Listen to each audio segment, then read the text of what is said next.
Hello students, स्वागत है आप सभी का आज के इस पाइथन सीरीज के वीडियो में। आज हम लोग बात करने वाले हैं पाइथन के कुछ बेसिक एक्सरसाइजेस के बारे में, जहां पे हम लोग पाइथन के कुछ बेसिक प्रोग्राम्स को रन कराएंगे, उन्हें लिखेंगे और रन कराएंगे ताकि पाइथन के कुछ सिंटेक्स को हम लोग क्लियरली समझ सकें। ठीक है, तो चलिए फटाफट से वीडियो को शुरू करते हैं और आ जाते हैं अपने स्क्रीन पर। तो मैंने यहाँ पे कुछ बेसिक से प्रोग्राम लिख रखे हुए हैं। यहाँ पे कुछ 5 प्रोग्राम्स के एग्जाम्पल हम लोग यहाँ पे लेंगे, जिसमें पहला प्रोग्राम है accept any 2 numbers and perform all the basic arithmetic operations on them. हम लोग यहाँ पे 2 नंबर लेंगे और उसके ऊपर सारे अरिथमेटिक ऑपरेशंस परफॉर्म करेंगे। एरिया ऑफ रेक्टेंगल निकालेंगे, सिंपल इंटरेस्ट कैलकुलेट करना सीखेंगे। उसके बाद हम लोग सर्किल का डायमीटर, सर्कमफ्रेंस और एरिया निकालेंगे। और देन आफ्टर एक लास्ट प्रोग्राम हम लोग करेंगे जहाँ पे एक स्टूडेंट का नाम एक्सेप्ट करेंगे, उसके 5 सब्जेक्ट में मार्क्स इनपुट कराएंगे। उसके बाद हम लोग टोटल ऑफ मार्क्स और उसके एवरेज को कैलकुलेट करके उसे डिस्प्ले कराना सीखेंगे। ठीक है ना, तो चलिए फटाफट से कोडिंग को शुरू करते हैं। तो पहला क्वेश्चन है हमारे पास कि accept any number 2 numbers and perform all the basic arithmetic operations on them. ठीक है, तो देखिए यहाँ पर सारे बेसिक अरिथमेटिक ऑपरेशंस परफॉर्म करने का मतलब यहाँ पर ये है कि आपको सिर्फ 2 नंबर्स जो है लेने हैं। ठीक है, उन 2 नंबर्स को लेने के बाद आपको उसके ऊपर एडिशन, सब्ट्रैक्शन, मल्टीप्लिकेशन और डिवीजन, ये चारों चीजें परफॉर्म करके आपको दिखानी है। ठीक है ना, मेरी बात समझ में आ गई। आपको 2 नंबर्स लेने हैं, 2 नंबर कुछ भी आप अज्यूम कर सकते हो। उन 2 नंबर्स के ऊपर आपको एडिशन भी निकाल के दिखा देना है एक ही प्रोग्राम में, सब्ट्रैक्शन, मल्टीप्लिकेशन और डिवीजन, ये चारों चीजें एक ही प्रोग्राम में आपको निकाल करके दिखा देनी है। तो चलिए फटाफट से आ जाते हैं अपने आइडल पर। तो मैं यहाँ पे आइडल को ओपन कर लेता हूँ। अभी हम लोग इंटरप्रेटर मोड पर है, हम लोग आ जाते हैं अपने स्क्रिप्ट मोड पे। स्क्रिप्ट मोड पे आने के लिए हम लोग Ctrl+N यूज करेंगे यहाँ पे। तो यहाँ पर हमारे पास स्क्रिप्ट मोड ओपन होकर के आ जाएगा। ठीक है ना, तो यहाँ पर बात की गई है 2 नंबर्स आपको लेने हैं, उन दोनों नंबर्स के ऊपर सारे अरिथमेटिक ऑपरेशंस परफॉर्म करने हैं। तो मैं यहाँ पर एक ए ले लेता हूँ वेरिएबल। उसके बाद ए में मैं कोई वैल्यू अज्यूम कर लेता हूँ लाइक 20। उसके बाद मैं एक बी लेता हूँ जिसमें मैं वैल्यू अज्यूम कर लेता हूँ 10। ठीक है ना, तो मेरे पास यहाँ पे हमने 2 वैल्यूज को अज्यूम कर लिया है। अब हम लोग बात करेंगे यहाँ पे कि हम लोग को ऐड, सब्ट्रैक्ट, मल्टीप्लाई और डिवाइड कैसे निकालना है। तो ये तो बात हो गई, 2 वैल्यूज थी हमारे पास, हमने 2 वेरिएबल्स ले लिए। अब हमें यहाँ पे 4 वैल्यूज कैलकुलेट करनी है, एक एडिशन की, सब्ट्रैक्शन की, मल्टीप्लिकेशन की और डिवीजन की। तो मेरे पास यहाँ पे 4 वेरिएबल्स भी जरूरत पड़ेंगे। एक मैं ले लेता हूँ ऐड, एक ले लेता हूँ मैं सब फॉर सब्ट्रैक्ट, एक मैं ले लेता हूँ mul फॉर मल्टीप्लिकेशन और एक मैं ले लेता हूँ डिवीजन फॉर डिवीजन पर्पस। तो चलिए अब बात करें यहाँ पर ऐड में हम लोग क्या लिखेंगे। तो इससे पहले के वीडियोस में आप लोगों ने देखा है कि 2 नंबर को अगर जोड़ना होता है तो सिंपली हम लोग बस यहाँ पर रिजल्टिंग वेरिएबल इक्वल टू लिखते हैं। उसके बाद यहाँ पर हमारा कौन सा वेरिएबल है ए और प्लस का सिंबल लगाएंगे, उसके बाद यहाँ पे लिख देंगे बी। तो यहाँ पर a प्लस बी होकर के हमारा स्टोर हो जाएगा ऐड में। देन यहाँ पे सब्ट्रैक्ट करने के लिए सिंपली कुछ खास नहीं, बस हमें a जहाँ पे हमने प्लस लगाया था वहाँ पे क्या हो जाएगा, माइनस हो जाएगा और b लिखेंगे। देन मल्टीप्लिकेशन की बात करें तो इक्वल टू लगाएंगे a। अब यहाँ पे ध्यान दीजिएगा, हमारे कंप्यूटर में जो मल्टीप्लिकेशन सिंबल होता है वो कई students by mistakenly x symbol को यूज करते हैं। ठीक है ना, लेकिन x सिंबल से मल्टीप्लिकेशन नहीं होता है। यहाँ पर आपको न्यूमेरिक बटन जो होता है हमारा, जो ऊपर होता है, यहाँ पर 8 के ऊपर आपको जो है एक एस्टेरिस्क सिंबल देखने को मिलेगा। ठीक है ना, तो इस एस्टेरिस्क सिंबल का यूज करते हुए हम लोग 2 नंबर को मल्टीप्लाई कर सकते हैं। तो यहाँ पर a लिखेंगे, इनटू देने के बाद यहाँ पे क्या लिखेंगे, b। एंड देन आफ्टर बात आती है डिवीजन की। तो यहाँ पर डिवीजन में आपको कुछ चीजें ध्यान रखनी है। वो क्या ध्यान रखनी है, देखिए नॉर्मली डिवाइड करने के लिए हम लोग यूज करेंगे a/b। ठीक है ना, ये डिवीजन के लिए है, ये आपका नॉर्मल डिवीजन हो रहा है। ठीक है ना, अभी इसमें एक पॉइंट है, मैं आगे आपको बताऊंगा। तो अब हम लोग क्या कर लेते हैं, बारी बारी सारे सबके रिजल्ट्स को हम लोग प्रिंट करवा लेते हैं। प्रिंट करवाने के लिए सिंपली हम लोग लिखेंगे प्रिंट फंक्शन। प्रिंट लिखने के बाद डबल कोट्स में हम लोग यहाँ पर लिख देंगे, हम लोग क्या दिखा रहे हैं, सबसे पहले एडिशन दिखा रहे हैं तो हमने यहाँ पे लिख दिया भाई addition is, double quotes close, then comma लगाएंगे सेपरेटर के तौर पे। उसके बाद हमको किसकी वैल्यू दिखानी है, ऐड की वैल्यू, तो हम लोग यहाँ पे ऐड लिख देंगे। ध्यान रखिएगा, इससे पहले के वीडियो में हमने आपको बताया हुआ है कि ऐड को हम नॉर्मल लिख रहे हैं तो क्या होगा और डबल कोट्स में लिखेंगे तो क्या होगा। अगर आपने उस वीडियो को नहीं देखा है तो जरूर जाके सबसे पहले आप वो वीडियो देख लीजिए। देन आफ्टर ये मैं यहाँ पे पैरेंथेसिस को क्लोज करता हूँ। अब अगली लाइन पर बढ़ता हूँ, मैं लिखता हूँ प्रिंट। प्रिंट लिखने के बाद पैरेंथेसिस का सिंबल, डबल कोट्स, और यहाँ पर मैं लिख देता हूँ सब्ट्रैक्शन इज, और उसके बाद सब्ट्रैक्ट की वैल्यू, तो यहाँ पर मैं यहाँ पे लिख देता हूँ सब, पैरेंथेसिस क्लोज, और देन यहाँ पे मैं लिखूंगा प्रिंट, डबल कोट्स, और यहाँ पे मैं लिख दूंगा multiplication is, double quotes, comma, इसमें हम लोग दिखाएंगे MUL, मल की वैल्यू। देन यहाँ पे लिखेंगे हम लोग print, next division is, comma, इसमें हमने लिया है डिव, तो मैंने यहाँ पे लिख दिया डिव। ये लिखने के बाद इसके बाद का प्रोसीजर आप सभी को पता है कि हमको सबसे पहले प्रोग्राम को सेव करना होता है। सेव करने के लिए Ctrl+S दबाएंगे। आप जो भी आप नाम रखना चाहते हो, मैं यहाँ पे अर्थमेटिक रख देता हूँ, उसके बाद सेव करता हूँ, और अब हम लोग प्रोग्राम को रन करा सकते हैं। हम लोग सिंपली यहाँ पर F5 बटन प्रेस करेंगे प्रोग्राम को रन करवाने के लिए। तो आप देख सकते हो कि हमारे पास स्क्रीन पर ये आउटपुट निकल करके आ चुका है, addition, subtraction, multiplication and division. अब यहाँ पे डिवीजन में आप एक चीज गौर करोगे कि यहाँ पर डिवीजन इज लिख करके आ रहा है 2.0, ठीक है ना। मतलब कि ये जो आपका डिवीजन, ये जो आप एक सिंगल स्लैश लगाते हो ना, इससे आपका नॉर्मल डिवीजन होता है, ठीक है ना। आप यहाँ पर डबल स्लैश भी लगा सकते हो। डबल स्लैश में क्या होगा कि ये हो जाता है आपका फ्लोर डिवीजन। फ्लोर डिवीजन में क्या होता है कि ये जो आपका फ्रैक्शनल पार्ट होता है ना, fractional part in the sense कि जो पॉइंट के बाद वाली वैल्यू होती है, ये उसको ट्रंकेट कर देता है। इट मीन्स कि अगर मैं डबल स्लैश लगा के इसी सेम प्रोग्राम को रन करवाता हूं तो आपको आउटपुट में मिलेगा सिर्फ और सिर्फ 2, देखिए, है ना। तो ये बात आप ध्यान रखिएगा, सिंगल स्लैश लगाने से नॉर्मल डिवीजन होता है और डबल स्लैश लगाने से फ्लोर डिवीजन होता है। जहां पे फ्लोर डिवीजन का मतलब ये है कि आपका जो फ्रैक्शनल पार्ट होगा, यानी पॉइंट के बाद की जो वैल्यू होगी वो ट्रंकेट हो जाएगी, वो डिलीट हो जाएगी, वो आपको दिखेगी नहीं आपके आउटपुट स्क्रीन पर, ठीक है ना। चलिए, तो ये बात हुई आपके पहले क्वेश्चन की। तो नेक्स्ट एक्सरसाइज पर हम लोग बढ़ते हैं। अगला एक्सरसाइज हमारा कहता है, जो कि एक फॉर्मूला बेस्ड प्रोग्राम है, कि कैलकुलेट एरिया ऑफ रेक्टेंगल। हमको यहाँ पर रेक्टेंगल का एरिया कैलकुलेट करना है। तो रेक्टेंगल का एरिया कैलकुलेट करने के लिए आप सभी को फॉर्मूला पता है कि भाई area is equal to L into B होता है, ये हमारा नॉर्मल फॉर्मूला है। तो मुझे यहाँ पर क्या पता होना चाहिए, हमें यहाँ पर रेक्टेंगल का ब्रेड्थ पता होना चाहिए और रेक्टेंगल का लेंथ पता होना चाहिए। लेंथ और ब्रेड्थ अगर आपको पता है, पता होने का इन द सेंस अगर कोडिंग की बात करें तो आपके पास इसकी वैल्यू होनी चाहिए, तो आप यहाँ पर एरिया कैलकुलेट कर सकते हो। तो मैं यहाँ पर आता हूँ, इस प्रोग्राम को मैं डिलीट कर देता हूँ और यहाँ पे मैं लिखता हूँ L equal to L for length. तो मैं यहाँ पर ले लेता हूँ एनीथिंग, कुछ भी आप ले सकते हो, लाइक मैंने 50.20 ले लिया। उसके बाद मैं यहाँ पे ब्रेड्थ की वैल्यू लेता हूँ, मैं यहाँ पे लेता हूँ लाइक 80.30 ले लिया, ठीक है, 280 हो गया, सॉरी। अब मुझे अगर एरिया कैलकुलेट करना है तो बहुत सिंपल सी बात है, आप बस यहाँ पर लिखो एरिया, एरिया इक्वल टू, अब उसमें हम लोग को क्या करना है, L और B की वैल्यू जो है मल्टीप्लाई कर देनी है, सिंपल सी बात है। तो यहाँ पे लिखेंगे L। मल्टीप्लिकेशन के लिए मैंने आपको बताया दिया कि हम लोग जो 8 के ऊपर जो सिंबल होता है, एस्ट्रिक्स जिसे बोलते हैं, एस्ट्रिक्स नाम ध्यान रखिएगा।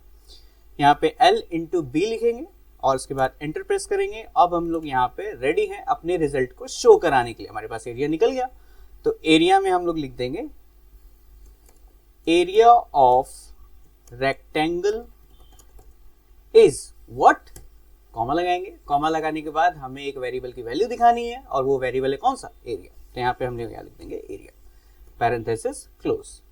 चलिए तो फटाफट से इसको भी रन करवाते हैं, हम देखते हैं हमारा आंसर आता है या नहीं। F5 दबाते हैं, ओके करते हैं और यहाँ पर आप देख सकते हैं कि एरिया ऑफ रेक्टेंगल मेरा निकल के आ चुका है 4031.06, ठीक है ना। ये हमारे पास एरिया ऑफ रेक्टेंगल निकल चुका है।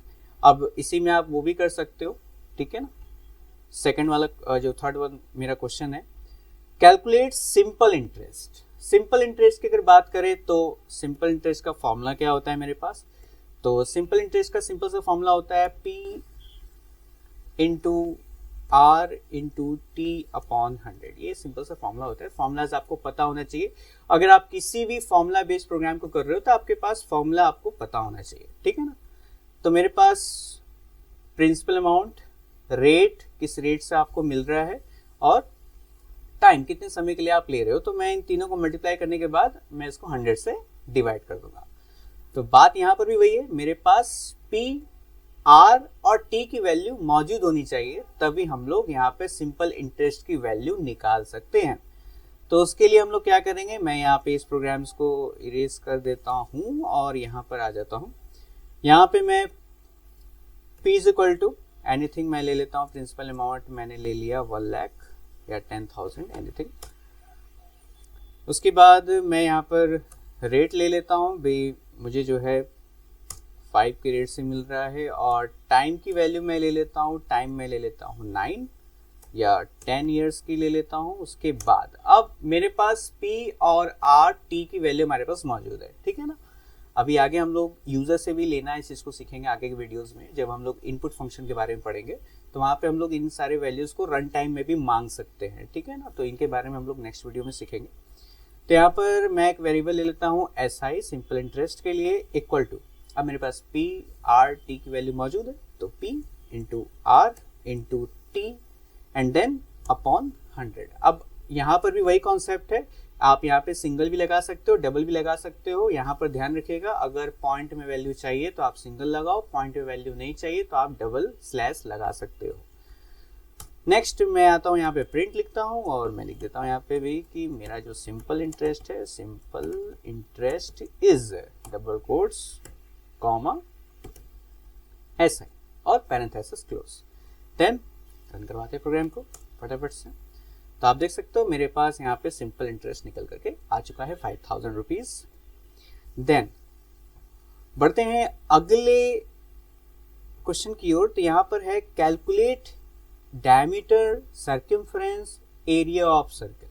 तो मैं सबसे पहले आपको तीनों का फॉर्मूला बता देता हूँ। जो डायमीटर का फॉर्मूला होता है, मैं आप लिख देता हूँ डायमीटर इक्वल टू 2R। यहाँ पे R मीन्स रेडियस, सर्कल का काम कर रहे भी हमको तो रेडियस पता होना चाहिए। देन उसके बाद जो हमारे पास है सर्कमफ्रेंस हमें निकालना है, सर्कमफ्रेंस लिखा हमने, उसका जो वैल्यू होता है वो होता है 2 पाई R स्क्वायर, ठीक है ना, सॉरी स्क्वायर नहीं होता है, 2 पाई R, ठीक है ना। तो मैं यहाँ पर 2 तो लिख सकता हूँ, भाई पाई कैसे लिखेंगे भाई, तो भाई देखिए किसी भी प्रोग्रामिंग कोड में पाई की वैल्यू हम लोग पुट करते हैं, ठीक है ना, पाई नहीं बनाते, पाई की वैल्यू पुट करते हैं। तो पाई की वैल्यू होती है 3.14, ठीक है ना।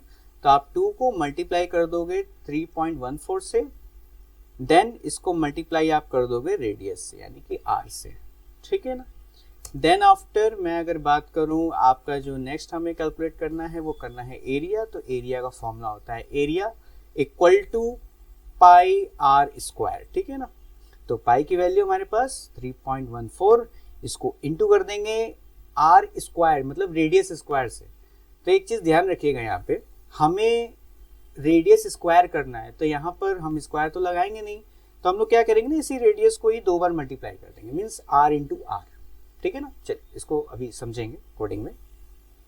चलिए मैं आ जाता हूँ यहाँ पर और मैं इस कोड को हटाता हूँ। तो मैं यहाँ पर हमें क्या पता होना चाहिए, रेडियस पता होना चाहिए। तो मैं यहाँ पर रेडियस लेता हूँ, रेडियस की वैल्यू मैं कुछ भी मान लेता हूँ, मैं मान लेता हूँ 10.65। ये मेरे पास रेडियस की वैल्यू निकल करके आ गई, मतलब मैंने पुट कर दी यहाँ पर। अब मैं बात करता हूँ, हमें सबसे पहले क्या निकालना है, डायमीटर ऑफ सर्कल। तो डायमीटर निकालने के लिए मैं यहाँ पे डायमीटर ले लेता हूँ वेरिएबल का नाम। उसके बाद यहाँ पे फॉर्मूला क्या निकल करके आ रहा है, 2 इंटू R, ठीक है ना। 2 इंटू R हमें करना है, यानी 2 को रेडियस से मल्टीप्लाई कर देंगे।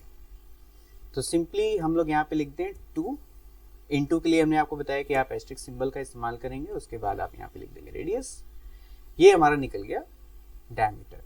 देन उसके बाद हमें क्या निकलना है भाई, सर्कमफ्रेंस निकालना है। तो सर्कमफ्रेंस निकालने के लिए मैं यहाँ पे सर्कम यूज कर लेता हूँ वेरिएबल के नाम के तौर पे, और उसका फॉर्मूला क्या है भाई, 2 पाई R।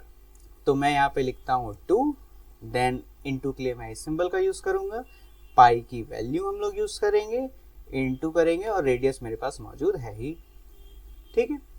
देन आफ्टर जो थर्ड वन हमें करना है वो एरिया निकालना है। तो एरिया निकालने के लिए फॉर्मूला हमने क्या बताया, पाई R स्क्वायर। तो पाई R स्क्वायर निकलने के लिए पाई की वैल्यू दैट इज 3.14, इसको मल्टीप्लाई कर देंगे रेडियस इनटू रेडियस से, ठीक है। अब हम क्या करेंगे, बारी बारी सिंपल सी बात है, तीनों को प्रिंट करवा देंगे। तो यहाँ पे लिख देता हूँ मैं प्रिंट, मैं लिख देता हूँ diameter, diameter of circle is किसकी वैल्यू, तो डायमीटर हमारा निकला हुआ है डायमीटर नाम के वेरिएबल में। देन अगला पॉइंट प्रिंट डबल कोट्स में यहाँ पे लिख दूंगा circumference, circumference of circle is, मैं यहाँ पे लिया था कौन सा वेरिएबल, मैंने लिया था सर्क्यूम। नेक्स्ट मैं यहाँ पे लिख देता हूँ print, then parenthesis double quotes, और यहाँ पे लास्ट में निकाल रहा हूँ एरिया ऑफ सर्कल को, तो मैंने यहाँ पे लिख दिया area of circle. Then after यहाँ पे मैं एक कॉमा दूंगा, इज भी लिख देता हूँ यहाँ पे इज और एरिया नाम, ठीक है। तो यहाँ पे तीनों चीजें हो गई। अब मैं सिंपली F5 बटन प्रेस करता हूँ अपने कोड को रन कराने के लिए, सेव करना है, हाँ भाई सेव तो करना ही है। तो यहाँ पर आप देख सकते हो कि मेरे पास डायमीटर, सर्कमफ्रेंस और एरिया ऑफ सर्कल तीनों की वैल्यूज निकल करके आ गई हैं, ठीक है ना। तो इस तरीके से हम लोग फॉर्मूला बेस्ड प्रोग्राम को कर सकते हैं, जहाँ पे आपको किसी भी फॉर्मूला बेस्ड प्रोग्राम को करना है तो सबसे पहले आपको उसका फॉर्मूला पता होना चाहिए, ठीक है ना। तो चलिए फटाफट से बढ़ते हैं अपने नेक्स्ट क्वेश्चन की ओर। तो मेरे पास अगला जो एक्सरसाइज है वो है कि accept any name of a student and marks in 5 subjects, calculate total and average of marks. हमें क्या करना है, यहाँ पे सिंपल सी बात है, एक बच्चे का नाम लेना है, कोई भी नाम आप अज्यूम कर लो, उसके 5 सब्जेक्ट्स में मार्क्स इनपुट कराने हैं, उसके बाद उन सारे मार्क्स का टोटल और साथ ही साथ उसका एवरेज भी हमें शो करवाना है, ठीक है। तो चलिए फटाफट से देख लेते हैं इसे भी।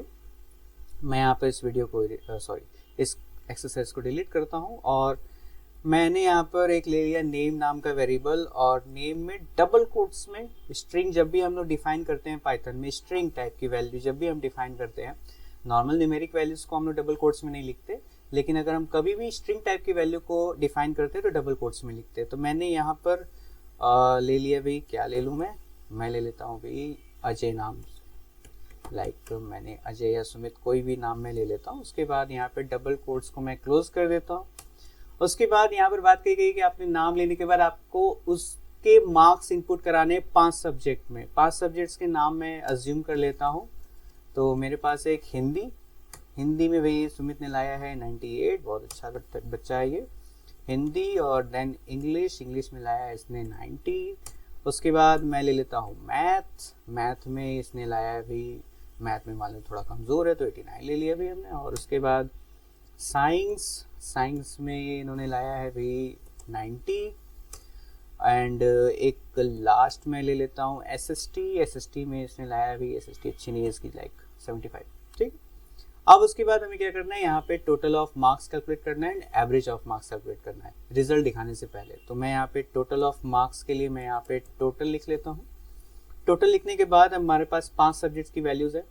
पहला तो Hindi plus English plus math, ये बिल्कुल वैसे ही है जैसे आप 2 नंबर या 5 नंबर को ऐड करते हो, बिल्कुल वैसे ही आपको लिखना है। हिंदी, इंग्लिश, मैथ, और नेक्स्ट है आपका साइंस, देन एसएसटी। तो मेरे पास ये 5 की वैल्यूज जुड़ेंगी और जुड़ने के बाद ये टोटल में स्टोर हो जाएंगे, ठीक है ना। अब मैं क्या करता हूँ, मैं यहाँ पे निकाल लेता हूँ एवरेज, और एवरेज निकालना आप सभी को पता है। मैं यहाँ पे जो टोटल निकालूंगा उसको मैं डिवाइड कर दूंगा 5 से, तो मेरे पास एवरेज निकल जाएगा। तो टोटल मेरे पास ये है ही, फिर मैं इसको डिवाइड कर दूंगा 5 से, ठीक है ना। तो ये मेरे पास एवरेज भी निकल गया।